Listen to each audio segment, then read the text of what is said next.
Hello मेरे प्यारे विद्यार्थियों, कैसे हैं आप लोग। होप आप सब बढ़िया होंगे बच्चों। मैं भी एकदम बढ़िया हूं। बहुत सारे बच्चों की क्वेरी आ रही थी जिन्होंने सीए इंटरमीडिएट क्लियर कर लिया है कि सर हमें आर्टिकलशिप ज्वाइन करनी है और आर्टिकलशिप के लिए हमें रिज्यूमे बनाना है और कुछ ईमेल भी लिखने होते हैं।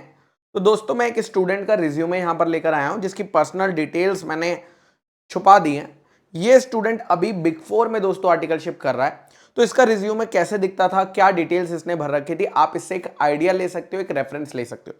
सबसे पहले दोस्तों इसने अपना नाम लिखा हुआ है बड़ा बड़ा बोल्ड में और वो भी कैप्स में। उसके बाद इसने अपना एड्रेस लिखा हुआ है। फिर इसने अपना मोबाइल नंबर बताया, ईमेल आईडी बताई, लिंक्डइन बताया। यानी मैं ये कह सकता हूं ये आपकी पर्सनल डिटेल्स है। उसके बाद इसने अपना ऑब्जेक्टिव लिखा हुआ है जो नॉर्मली सभी के रिज्यूमे में मैं देखता हूं सेम सा ही रहता है कि हम आपके यहाँ काम करके बहुत कुछ सीखना चाहते हैं और उसमें वैल्यू ऐड करना चाहते हैं।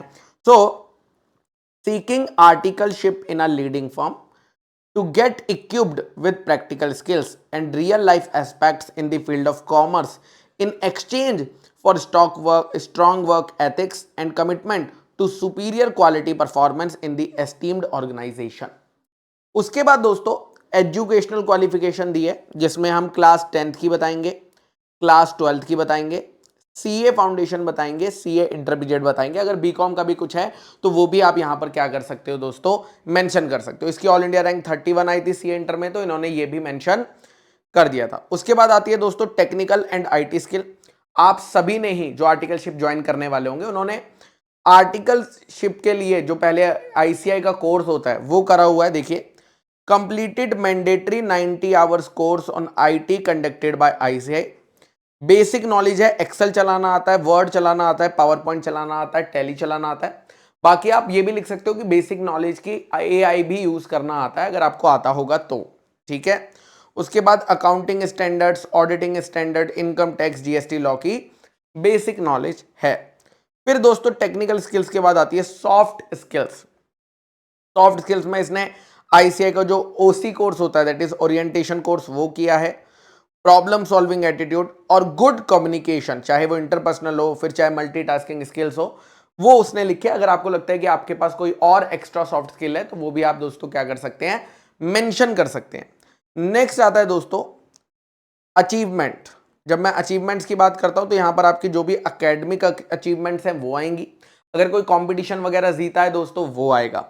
उसके बाद आती है दोस्तों पर्सनल डिटेल जिसमें आप फादर का नाम, डेट ऑफ बर्थ, लैंग्वेजेस कौन कौन सी आती है और हॉबीज कौन सी आती है। और फिर आता है दोस्तों आपका फाइनल डिक्लेरेशन। ठीक है। तो ये फॉर्मेट आपको रखना है। आप इसमें थोड़ा सा चेंज कर सकते हो। जैसे ये जो मुझे लग रहा है ना, ये चीज को हम यहां मिडल में भी लिख सकते हैं तो और ज्यादा बेटर प्रेजेंटेबल हो जाएगा। करेक्ट। कैरियर ऑब्जेक्टिव जो है यहां पर देखिए ये स्पेस छोड़ा हुआ है, इसकी जरूरत नहीं थी।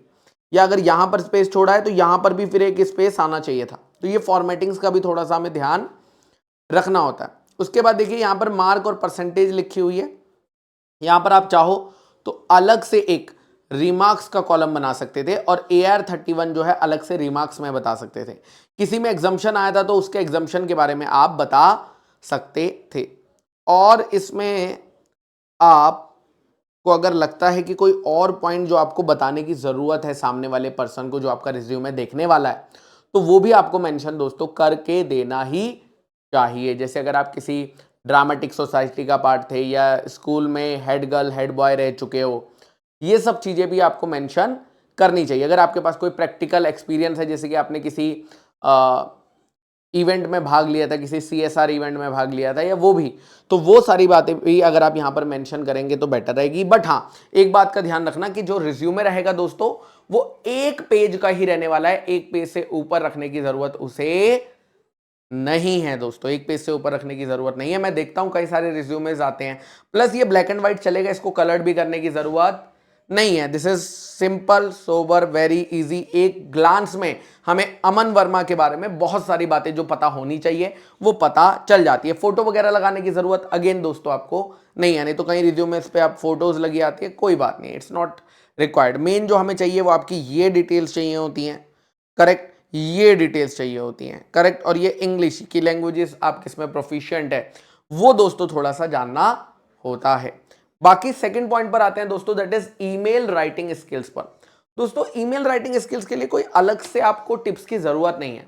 आजकल जो चैट जीपीटी आई है वो एआई जो है वो इतना ज्यादा सक्षम हो चुका है, आप उसे अगर बोलेंगे तो आपको 3 से 4 फॉर्मेट्स दे देगा ईमेल के, और उन ईमेल में से जो आपको बेस्ट लगेगा उस ईमेल को आप दोस्तों यूटिलाइज कर सकते हो। यानी use the AI in your work also and in these kind of thing also. AI में अगर आपको कहीं पे यहाँ पर हेल्प चाहिए होगी कि कोई पॉइंट आपको लग रहा होगा कि नहीं समझ आ रहा है, वहां भी दोस्तों आप उसकी हेल्प ले सकते हैं। आई होप ये जो वीडियो है दोस्तों आप लोगों के लिए हेल्पफुल रहेगी। अगर आपको और किसी टॉपिक पे भी वीडियो चाहिए तो मुझे कमेंट सेक्शन में जरूर बताइएगा।